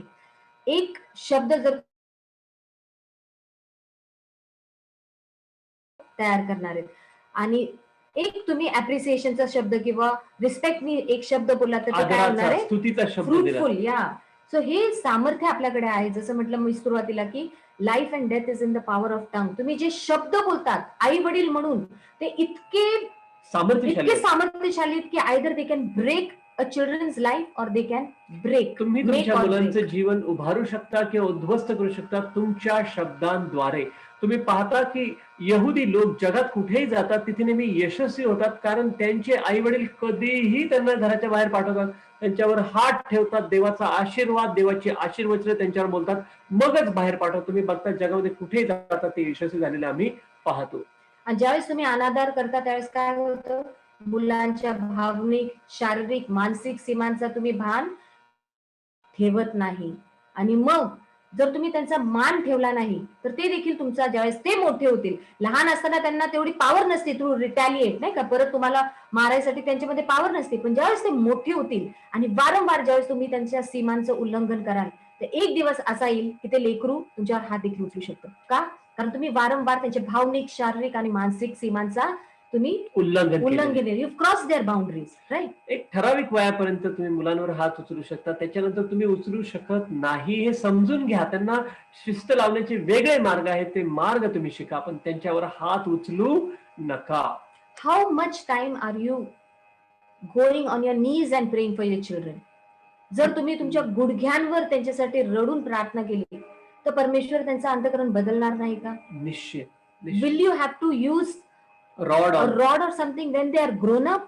No. Grown up asthana, we can't use their rod. Then they will use their strength, which will be very bad. आपण पाहूया मर्यादा आणि सीमा. जुन्या काळात आम्ही पाहतो की 10 आज्ञा ज्या मोशेला देवानं दिल्या, त्या 10 आज्ञा त्यानं कशावर लिहून दिल्या? पाषाणावर. त्याने त्या कोरल्या आणि ते पाषाण किंवा दगड त्याने त्याच्या हातात दिले. नवीन करारात येशू म्हणतो की माझे नियम मी त्यांच्या हृदयावर टाकीन, माझ्या आज्ञा त्यांच्या हृदयावर कोरेन. तर जुन्या करारामध्ये आम्ही पाहतो की त्यांना एक शिस्त लावण्याची गरज होती, कारण ते पवित्र आत्म्याला ग्रहण करू शकत नव्हते, कारण येशू ख्रिस्त आले नव्हते. त्यामुळं त्यांना लहान मुलासारखं हे कर, हे करू नको, हे कर, हे करू नको हे सांगण्याची गरज होती. तसं काही आमची लहान मुलं एक ठराविक वयात असतात, आम्हाला त्यांना हेच सांगावं लागतं, हे कर, हे करू नको. 2, 3, 4 वर्ष वयापर्यंत त्यांना समजत नाही, तो त्यांना हे कर, हे करू नको हे सांगायची गरज असते. पण ज्या वेळेला ते मोठे होतात त्यावेळेला, जेव्हा त्यांना देवाची ओळख होते, येशूची ओळख होते, ते त्याचा स्वीकार करतात, पवित्र आत्मा त्यांच्यामध्ये निवास करू लागतो, मग काय होतं, त्यावेळेला ते शिकतात आणि त्यावेळेला काय होतं, ते स्वतःच योग्य निर्णय घ्यायला हळूहळू शिकतात. आणि प्रियांनो, बाउंड्रीज फक्त लेकरांसाठी नाही तर बाउंड्रीज आपल्यासाठी देखील खूप इम्पॉर्टंट आहे. देवाचं वचन आपल्याला प्रत्येक डिसिजनसाठी एक बाउंड्री आखून देतं, एक मर्यादा घालून देतं, एक कुंपण घालून देतं की तो लहान आहे म्हणून तू करू शकत नाही, मी मोठा आहे म्हणून मी करू शकतो. That is wrong. No, if the word of God is applicable to him as well as to you. वचन तुमच्यासाठी त्याच्यासाठी काय आहे, सारखंच आहे. म्हणजे तुम्ही लेकरांना शिकवता की खोटं बोलायचं नाही, आणि ज्यावेळेस घरी बॉसचा फोन येतो तर वडील काय म्हणतो मुलाला, सांग रे की मी घरात नाहीये म्हणून. काय केलेलं आहे, तुम्ही तुमची बाउंड्री तोडलेली आहे. तुम्ही लेकराला काय शिकवता, ह्या मर्यादेच्या आत राहायचं, खोटं बोलायचं नाही, खरं बोलायचं, व्हेरी गुड. पण तुम्ही काय कित्ता गिरवून दिलेला आहे त्यांना की ओके तुम्ही जर मोठे असाल तर you can break the boundary. No, that is where you need to be integrity असली पाहिजे. काय म्हणतात, तुमचं चरित्र तिथं तुम्हाला तिथं सांभाळून ठेवायला पाहिजे. This is where you can show them की ओके माझ्यावर असा प्रसंग आला तर I will still remain inside my boundary, माझ्या मर्यादेच्या आत मी राहणार आहे. जो माणूस भिंत पाडून टाकतो त्याला साप, व्हॉट इज इट, त्याला साप चावतो. हा, चावण्याचे काय आहे, शक्यता असते. म्हणून जर तुम्ही बाउंड्री तोडली, तुम्ही मोठे असाल आणि जर तुम्ही बाउंड्री तोडत असाल तर the devil is just waiting for you, right. तुमच्यासाठी तो वाट बघत आहे की कधी हा देवाची बाउंड्री तोडून येईल आणि हे मी त्याला अटॅक करू शकतो. तर हे वचन आपल्याला, हे परमेश्वराचं वचन आपल्याला ह्या लेकरांना शिकवायचे की बघ, मी देवाच्या वचनात त्याच्या बाउंड्रीमध्ये राहतो आणि तुमचं पालन पोषण देखील मी देवाच्या वचनात बाउंड्रीमध्ये राहूनच करत आहे. कधी कधी मुलं काय करतील, तुम्ही त्यांना नियम दिले ना ते तुम्हाला पुश करायचा प्रयत्न करतील, अशा वेळेला ठाम राहा. कधी कधी आईवडील काय करतात, कधी नियम त्यांनी तोडला की शिक्षा करतात, तर तोच नियम त्यांनी दुसऱ्या दिवशी तोडला तर शिक्षा करत नाही. मुलांना कळत नाही की अरे नियम तोडल्यावर शिक्षा मिळते का नाही मिळते, अशा कन्फ्युजन मध्ये तुम्ही त्यांना आणू नका. एक कन्सिस्टंट तुमचं पेरेंटिंग असू द्या की ही चूक झाली तर तुला ही शिक्षा मिळणार आहे.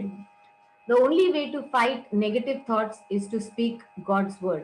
ज्यावेळेस आपण पालकत्व करतो आणि कधी कधी आपल्या मनासारखं लेकरं वागत नाही तर काय होतात, वाईट विचार येतात आपल्याकडे किंवा नेगेटिव्ह विचार आपल्याकडे येत राहतात की दिस इज नॉट गोइंग एनिवेअर, आणि माझी बायको माझ्याशी नीट वागत नाही, माझा नवरा माझ्याशी नीट वागत नाही, माझे लेकरं देखील माझ्याशी नीट वागत नाही, and all kind of negative thoughts start coming to your mind.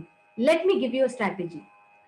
1 minute तुम्ही डोळे बंद करा एक सेकंद आणि करता. 1 सेकंदासाठी, आणि मी जे सांगते ते एक कल्पना. चित्र तुम्ही तुमच्या नजरेसमोर तयार करा. एक लाल कुत्र. ओके, डोळे बंद करा सगळे, आणि एक लाल कुत्र असं हे चित्र तुमच्या डोळ्यांसमोर रंगवा. मग त्याची टेल कशी आहे, त्याचे पाय कसे दिसतात, त्याला केस किती मोठे आहेत, त्याचा चेहरा कसा आहे, त्याचे डोळे कसे आहेत. एक लाल कुत्र. Are you able to visualise that? एक लाल कुत्र.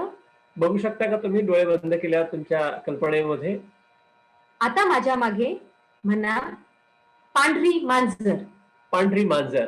पांढरी मांजर. पांढरी मांजर. पांढरी मांजर. पांढरी मांजर. आता मला सांगा की तुम्हाला लाल कुत्र दिसतंय का पांढरी मांजर दिसते? डोळे उघडायला हरकत नाही. काय दिसते तुम्हाला? लाल कुत्रा दिसतोय का पांढरी मांजर दिसते? ज्यावेळेस तुम्ही बोलता त्यावेळेस काय होतं, डोळ्यासमोर एक आपोआप एक पांढरी मांजर, जसं तुम्ही बोलता ते चित्र तुमच्या डोळ्यासमोर आलेलं आहे. ज्यावेळेस, आता हे जस्ट एक्झाम्पल होतं, ज्यावेळेस निगेटिव्ह थॉट्स येत राहतात तुमच्या मनात वारंवार, ज्यावेळेस काही प्रसंग असे असतात की आपलं मन इतकं खच्चून जातात, वारंवार निगेटिव्ह थॉट्स येतात, that is the time to speak God's word. जसं आता आपण बोललो, मी पांढरी मांजर म्हटल्यावर काय झालेलं आहे, तुमच्या डोळ्यासमोर ते लाल कुत्र्याचं चित्र जाऊन ते काय झाले, पांढरी मांजरचं चित्र उभं राहिलेलं आहे. So that is how we need to be victorious in our life. की देवाचं वचन इतकं पॉवरफुल आहे की ज्यावेळेस आपण ते बोलतो तर त्यावेळेस चमत्कार घडून येऊ शकतात. राईट, इतकं सामर्थ्य परमेश्वराने त्याच्या वचनात दिलेले. तो लेट युअर चिल्ड्रन हिअर, की ज्यावेळेस तुम्हाला काही समस्या येतात, फायनान्शियल समस्या येतात, speak the word of God. That Lord you are a rich God, you are my shepherd, God is my shepherd, I shall not want. जी तुमची समस्या आहे त्याचं उत्तर परमेश्वराच्या वचनात आहे, ते उत्तर जोर जोरात बोला आणि लेकरांना ते ऐकू द्या, कारण तो कित्ता तुम्ही त्यांना घडून देतात की कुठली समस्या तुझ्या आयुष्यात ज्यावेळेस येईल तर देवाचं वचन बोलायचं आहे. आमेन, हालेलुया. आणि जसं आपण पहिल्यांदा बघितलं होतं की तुझ्या हृदयाला काळजीपूर्वक जप, कारण तेथूनच जीवन प्रवाह वाहतात. सो ही प्रत्येक जणाची काय आहे रिस्पॉन्सिबिलिटी, की आपल्या हृदयाचं काळजी आपल्याला घ्यायची आहे. आणि इथं आपण बघतो की काय, एक सुंदर फूल इथं आलेलं आहे आणि त्याच्या आजूबाजूला काय आहे, काटे आहेत. Right, what is this show? की आपली लेकरं कशी आहेत, ह्या सुंदर फुलासारखे आहेत आणि आपल्याला त्यांच्या जीवनात काट्यांसारखं त्यांचं प्रोटेक्शन करायचंय, त्यांना टोचायचं नाहीये, तर त्यांचं काय करायचं आहे, रक्षण करायचंय. कारण हे सुंदर फुलं आपल्याला गुलदस्ता म्हणून परमेश्वराला अर्पण करायचे आहेत. ज्यावेळेस परमेश्वर मागेल तर that time you should be able to say, देवबापा बघ, हे जे तुम्हाला बीज दिलं ह्याचं किती सुंदर फूल मी निर्माण केलेलं आहे आणि किती सुंदर रीतीने आम्ही दोघांनी मिळून याचं संरक्षण केलेलं आहे. And now I give it as a reward unto you. एक नजराणा म्हणून आम्ही तुला देत आहोत. तोपर्यंत त्यांचं रक्षण तुम्हाला करायचं आहे. आणि कधी कधी तुम्हाला सांगू का, हे जग अतिशय क्रूर आहे, जग टपलेलं आहे, जग बऱ्याचशा तुम्ही पाहता की लैंगिक अत्याचार लहान मुलांवर वाढत आहेत जगामध्ये. मी तुम्हाला सांगू का की त्या गोष्टींपासून रक्षण करण्याची जबाबदारी देवबापानं तुमच्या इतर कुणाला दिली नाही, तुम्हाला आई वडिलांना दिलेली आहे. रक्षणासाठी तुम्हाला काय करायचं, त्यांच्यामध्ये एक कुंपण म्हणून तुम्हाला देखील तयार राहिलं पाहिजे. Very important, you are their protector in life. जरी काकांबद्दल काय सांगितलं, मामांबद्दल सांगितलं, तर डोंट निग्लेक्ट देम किंवा डोंट इग्नोर देम. तुम्ही त्यांना तुमच्या विश्वासात कुंपणासारखं ठेवा. आमेन. मुले मूर्खपणाच्या गोष्टी करीत असतात, पण तुम्ही जर त्यांना शिक्षा केली तर त्या गोष्टी न करायलाही ते शिकतील. So let your no be no. ज्यावेळेस तुम्ही नो म्हणता, दोघं मिळून ते नो म्हणणं गरजेचं आहे. आणि जर येस म्हटलं तर दोघं मिळून ठाम त्याच्यावर उभं राहणं देखील गरजेचं आहे. कित्येक वेळा असं होतं ना की डॅडी हो म्हणतात, मम्मी नो म्हणती, किंवा मम्मी येस म्हणती आणि डॅडी नो म्हणतात. आणि लेकरं खूप हुशार असतात, दे आर व्हेरी व्हेरी मॅन्युप्युलेटिव्ह. ते काय करतात, जिथं हो म्हटलं की लगेच त्या वडिलांना काय करणार, लाडीगुडी लावणार. पप्पा बघा ना, मम्मी नाही देते, पण तुम्ही किती छान आहात. मग लगेच पप्पांचं हृदय काय होतं, अरे माझं लेकरू, माझं लेकरू. No, that is the time where husband and wife, a father and mother need to show unity. कारण हेच कित्ता तुम्ही लेकरांना दाखवतात की when we are united, it is one decision. There are no two decisions. There is unity. Whether it is yes or no, whatever it is a joint mutual decision, right? नंतर जर लेकरं लहान असतील आणि जर ऐकत नसतील तर तुम्हाला काय वापरायचंय? तुमचं कुकिंग टूल स्पॅच्युला. आम्ही लहानपणी अभिषेक जोशीला शिस्त लावायला रवी वापरायचो. रवी रवी दादा त्याला आम्ही म्हणायचो. वरण ढवळायची रवी. अर्थात ते वापरायची वेळ कधी आली नाही. सिर्फ नाम ही काफी था. सो ऑफकोर्स बरेचदा मी स्पॅच्युला वापरलेला आहे की that's a handy tool. Like you no, जिथं गरज आहे तिथं स्पॅच्युला वापरा. कारण परमेश्वराचं वचन म्हणतं की तू त्यांना शिक्षा कर. तुमचा मुलगा जर चुकत असेल तर त्याला शिक्षा करा. हे देवाचं वचन आहे की शिक्षा करा. आजकाल आपलं एज्युकेशन सिस्टम म्हणतं की अजिबात बोट देखील लावायचं नाही. That is against the word of God. Rod for the back of fools. आणि लेकरं कशी असतात? लहानपणी मूर्खपणाच्या गोष्टी करतात. ते मूर्ख नाहीयेत पण त्या मूर्खपणाच्या गोष्टी करतात. They do foolish things. नंतर तुम्हाला त्याच्याबद्दल गर्व वाटेल ज्यावेळेस तुम्ही त्यांना शिक्षा कराल आणि ज्यावेळेस ते शिक्षेत बाहेर येईल, ते प्रौढ होतील, तर त्यावेळेस तुम्हाला काय वाटणार आहे? त्यांच्याबद्दल गर्व वाटणार आहे. तो तुम्हाला कधीही लाज आणणार नाही. जर तुम्ही शिक्षा केली नाही तर तो काय करणार आहे? जसं या चित्रात बघतो की ती आई, काय आपण आईला नावं ठेवतो की बापरे ही बाई कशी हे लेकराला हँडल करू शकत नाही, आणि ते लेकरं हात पाय मारते आणि काय होते? त्या आईचं नाव खराब होतं. मार व शिक्षण मुलांसाठी चांगली असते. जर आई वडिलांनी मुलांना त्यांना हवे ते करू दिले तर तो त्याच्या आईला लाज आणेल, बापाला लाज आणेल नाही. देवाचं वचन आपल्या आयांना आहे की मातांनो, आपल्या लेकरांना शिस्त लावा. शिस्त खूप गरजेचे आहे.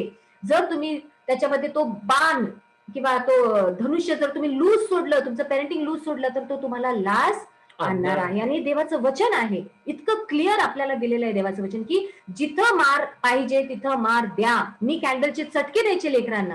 का? तर जर तुम्ही हे केलं नाही, जर तुम्ही हे चुकीचं केलं तर तुम्हाला कॅन्डलचे चटके आहेत. भीती इतकी वाटते तर चटका एकदम नॉमिनल असतो, एक छोटासा डॉट पडतो आणि हे पण त्वचेला आपल्याला काय त्रास होत नाही, पण ती भीती बसते की नाही मम्मीनी सांगितलं हे करायचं नाही तर कॅन्डलचे चटके देईल. तर ही भीती आपल्याला लेकरांना दाखवणं गरजेचं आहे. कारण ते दे आर फुलिश, राईट?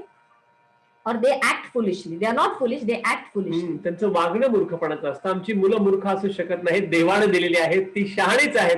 पण जर ती मूर्खासारखी वागली तर मात्र आम्हाला काय करायचं? त्यांना शिक्षा द्यायची आहे. आणि इथे आपण बघतो की ही टीनेजर इतकी may be she is asking for phone, की मला फोन पाहिजे, फोन नाही दिला तर ती काय, लेकरं देखील घरात काय करतात की खूप फ्रस्ट्रेशन मध्ये असतात की जर तुम्ही तुमच्या सेवकाला तो जे जे मागेल ते सर्व दिले तर शेवटी तो चांगला सेवक होणार नाही. जर हे परमेश्वर सेवकाबद्दल बोलतो तर आपल्या लेकरांनाही किती लागू होतं की जर लेकरांनी हे मागितलं की लगेच त्यांना दिलं तर ते चांगलं नाहीये. कारण they will lose value for things. जास्त मुलं जेव्हा तुम्हाला एखादी गोष्ट मागतात ताबडतोब देण्याची घाई करू नका. योग्य वेळ पहा, योग्य समय पहा, त्याला ती गरज आहे का ते पहा आणि मग द्या. असं नाही, तुमची कदाचित फायनान्शियल कॅपॅसिटी असेल की तुम्ही लेकरं काही मागेल ते देऊ शकाल, पण नाही, ती वेळ योग्य आहे का, त्यांना त्याची गरज आहे का हे पहा. एकत्र नवरा बायको विचार विनिमय करायला मगच ती गोष्ट द्या. लाड आणि गरज यामधला फरक करायला शिका पेरेंट्स, राईट? आणि इथे आपण बघतो की आजकाल मीडियाचा किती प्रभाव आहे आपल्या तरुण पिढीवर पडलेला आहे. आणि इथे आपण त्यांना शिकवायला पाहिजे की नाही, ऑपोजिट सेक्स संगती थोडंसं अंतर ठेवलं पाहिजे. आजकाल मुलं मुली असे आलिंगन देतात किंवा असे हाक करतात and it is not right. ही आपली संस्कृती पण नाही आणि हे इट इज नॉट गुड की एक फिमेल आणि एक मेल इतकी घट्ट मिठी मारणं. Is it right? कारण उद्या त्या मुलीचं, आपल्या मुलीचं लग्न होणार आहे आणि देव न करो काय जे वाईट मुलं आहेत किंवा मुलांनी काय त्यांनी पिक्चर्स घेतले, फोटो घेतले, तुमचं लेकरू अंतकरणाने शुद्ध असेल पण ज्या वेळेस त्यांच्या लग्नानंतर असे काही फोटोज त्यांना दाखवले जातील तर तो नवरा विश्वास ठेवू शकणार आहे का आपल्या लेकरावर की नाही बाबा की हे तुझे लग्नाआधीचे फोटोज आहेत का आणि हे असलं कसलं आलिंगन आहे किंवा हे. टीच युअर चिल्ड्रन की मुलींनो, तुम्ही वयात आल्यानंतर आपल्या बापाला देखील मिठी मारताना साईडनी मिठी मारा. Because you grown up now. You are not that small girl. जिथं वर इथे चित्र दिसतं की लेकरांनी लहान मुलाला कसं केलं, बापानी कसं केलं, कवटाळून घेतले.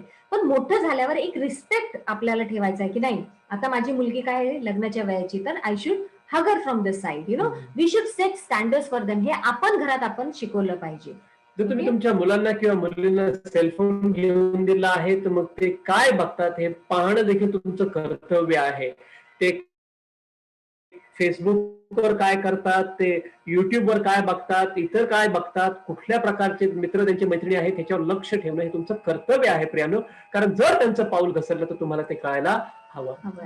नेक्स्ट ग्रॅटिट्यूड, की कृतज्ञता. आणि परमेश्वर आपल्याला कृतज्ञतेबद्दल काय सांगतो, की it's an attitude of gratitude. जे नाही त्याऐवजी आपल्याकडे काय आहे ते पाहण्यास मदत करते. तर हे ग्रॅटिट्यूड, ही कृतज्ञता आपल्या लेकरांना शिकवणं खूप गरजेचं आहे. लगेच त्यांनी मागितलं की देऊ नका, त्याची व्हॅल्यू तुम्ही घालवू नका.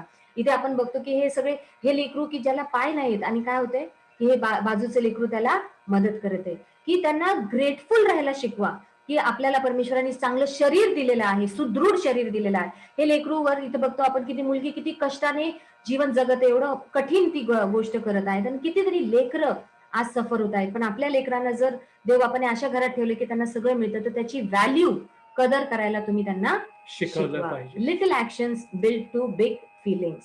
आणि ही एक सवय त्यांच्या जीवनात तुम्हाला जोपासायला हवी लहानपणापासून. अगदी छोट्या गोष्टींसाठी thank you mummy, thank you daddy, thank you God हे बोलायला त्यांना शिकवलं पाहिजे. कारण निरोगी नातेसंबंधासाठी फार उपयुक्त आहे. काही काळापूर्वी एक पिक्चर आला होता, त्याच्यामध्ये म्हटलं गेलं होतं in friends no thank you no sorry, that is wrong. नाही, निरोगी नातेसंबंधांसाठी कृतज्ञता व्यक्त करणं अतिशय गरजेचं आहे. त्यामुळे काय होतं की स्वार्थी वृत्तीच्या विरोधात आम्ही कार्य करायला लागतो. नियमितपणे व जाणीवपूर्वक तुम्ही व्यक्त करा. तुम्ही माता पिता म्हणून एकमेकांना व्यक्त करा. ऑटोमॅटिकली मुलांना काय होईल त्याची सवय लागणार आहे. आणि जेव्हा तुम्ही कृतज्ञता व्यक्त करायला मुलांना शिकवता तर त्याच्यात तुम्ही काय करतात, एक स्तुतीचा आत्मा तयार करत आहात, की प्रत्येक गोष्टीत प्रत्येक परिस्थितीत ते कारण पाहतात की कशा रीतीने ते देवाची स्तुती करते. माझी एक काका आहेत संजय गायकवाड म्हणून, रेव्हरंड संजय गायकवाड, आणि ते इतकं सुंदर, मला एक त्यांचं खरंच कौतुक करण्यासारखं वाटतं की सगळ्या गोष्टींमध्ये he will always say thank you. छोटी जरी गोष्ट केली, कुणी केली, आम्ही केली किंवा कुणी केली, तर he will be the first one two say thank you and always. So it's a beautiful thing and I am learning it. Like आता म्हणजे इतकं वय होऊन पण आता आपण शिकतो की नाही, थँक्यू म्हणणं किती गरजेचं आहे. बिकॉज स्तुतीचा आत्मा आपल्यामध्ये काय होतो, तयार होतो. आणि कुणाकुणाला आम्ही थँक्यू म्हणू शकतो. देव आहे, कुटुंब आहे, परिवार आमचा, पालक आमचे, पास्टर, मित्र, आसपासचे लोक, ज्या उत्तम गोष्टी परमेश्वर आपल्या आयुष्यात करत आहे ते पाहायला काय होतात, मुलांची शिकतात. आमचा जोशू, त्याला पत्र लिहायला आवडतं. अजून तो स्वतः आम्हाला इतके सुंदर पत्र लिहितो आणि आम्हाला ती फार जपून ठेवावी. What is he grateful for? He will write in points. Mommy, I'm grateful for this, grateful for that. Why? Because when they were small, we would write letters to them. We love you because you are this, because you are that, right? So आपण ह्या गोष्टी ज्यावेळेस त्यांना शिकवू त्यावेळेस ते शिकतात. पण जर तुम्ही प्रार्थनेच्या वेळेस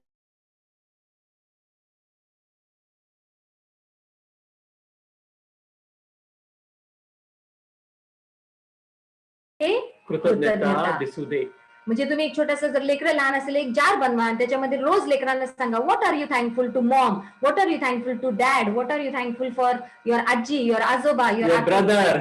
क्रिएट अ स्मॉल जार. त्याच्यानंतर एक वॉल बनवू शकता आणि तुम्ही त्याच्यावर त्यांना सांगू शकता की जे काही तुम्ही थँकफुल आहात रोज रोज, तर त्या तुम्ही छोटे छोटे स्ट्रिप्स तुम्ही त्याच्यावर शिकवू शकता. एक डाईसचा गेम आहे की गेम्स खेळताना तुमच्या लेकरांसाठी रोज तुम्ही काय करू शकता, तो डाईस रोल करू शकता आणि त्याच्यावर जे नंबर येईल तेवढ्या गोष्टी, नंबर्सच्या तुम्हाला सांगायचे की 3 आला तर मी 3 गोष्टींसाठी आज ग्रेटफुल आहे, 6 नंबर आला तर 6 गोष्टींसाठी मी आज ग्रेटफुल आहे. दुसरी गोष्ट आहे की जर तुमच्याकडे अधिक असेल तर जे गरीब आहेत, जे गरजू लेकरं आहेत, त्यांना द्यायला तुमच्या लेकरांना शिकवा. लहान असताना पासून तुम्ही त्यांना ते द्यायला शिकवा. राईट. सो कृतीमध्ये तुम्ही कृतज्ञता आणा. शेवटचं आहे की कृपा आणि क्षमा आहे.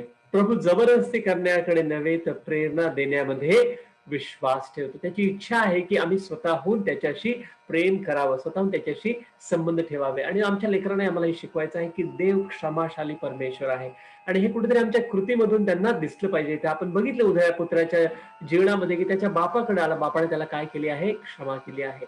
देवाची कृपा व क्षमा जरी घेणाऱ्याला मोफत असते तरी देणाऱ्याला मात्र काय असते, ती महाग असते. तुम्हाला क्षमा करणं, कदाचित किंमत तुम्हाला मोजावी लागेल, पण ते करणं तुम्हाला काय आहे, गरजेचं आहे. Jesus paid the price to forgive us. Right. त्यांनी जर त्याचा प्राण दिला आपल्यासाठी क्षमा करण्यासाठी, तर आपले लेकरं काय आपला प्राण मागत नाहीत. जर काही गोष्टींना आपल्याला त्यांना क्षमा करताना कठीण जरी महाग पडत असतील काही गोष्ट, तर we have to go an extra mile for them. स्वतःला कितीही मोठी किंमत मोजावी लागली तरीही पालकांनी कृपा व क्षमा यांचा कित्ता लेकरांसाठी ठेवायला पाहिजे. आणि it should come between husband and wife, right? तिथून सुरुवात व्हायला तिथून पाहिजे. सुरुवात होते की ते घरात आई वडिलांना बघत आहेत की एवढं मोठं झालं तरी वडिलांनी आईला क्षमा केलेली आहे, एवढं मोठं गोष्ट झाली तरी आईने वडिलांना काय केलेली आहे, क्षमा केलेली आहे. So we should learn to show it in our आमच्या रिलेशनशिप. नातेसंबंधातून आम्हाला ते दाखवायला हवं, त्यामुळे ते काय होतील ते शिकू शकतील. So here we see ki Jesus came into our lives and that's why we can connect to God through grace. मोशेद्वारे नियमशास्त्र दिले, पण कृपा आणि सत्याचा मार्ग ही कोणी दाखवलेले? येशू ख्रिस्ताने येशूद्वारे. आम्हाला दिलेली आहे. So Amen. we have to stand in the gap between them and God, right? So we have to be an example. जसं Jesus एक example आहे of forgiveness, we have to be an example for our kids. आपण पापी असता परमेश्वरांनी आपली क्षमा केलेली आहे. कारण जर तुम्ही इतरांच्या चुकांची क्षमा कराल तर तुमचा स्वर्गातील पिताही तुम्हाला काय करणार आहे? क्षमा क्षमा करेल. करणार आहे. So we have to learn to show them that we have forgiveness. आपण त्यांना दाखवून दिला पाहिजे. They can't just understand, okay, learn to say sorry. We have to learn, show them to say sorry, and that's how they will pick it up. Okay. And the last one is ki 1,000 times I have failed, still your mercy remains, and should stumble again, I am caught in your grace. तुमच्या लेकरांना ही गोष्ट सदोदित कळू द्या की देव पिता त्यांच्यावर अथांग प्रेम करतो. देव पिता त्यांची कुठलीही पापे क्षमा करतो, कारण त्याचं प्रेम त्यांच्यासाठी सागराहूनही खोल आणि आकाशाहूनही उंच आहे. आणि अगदी तुम्ही देखील त्यांच्यावर देवासारखं प्रेम करता हे कुठेतरी तुमच्या मुलांना तुमच्या कृतीतून दिसलं पाहिजे.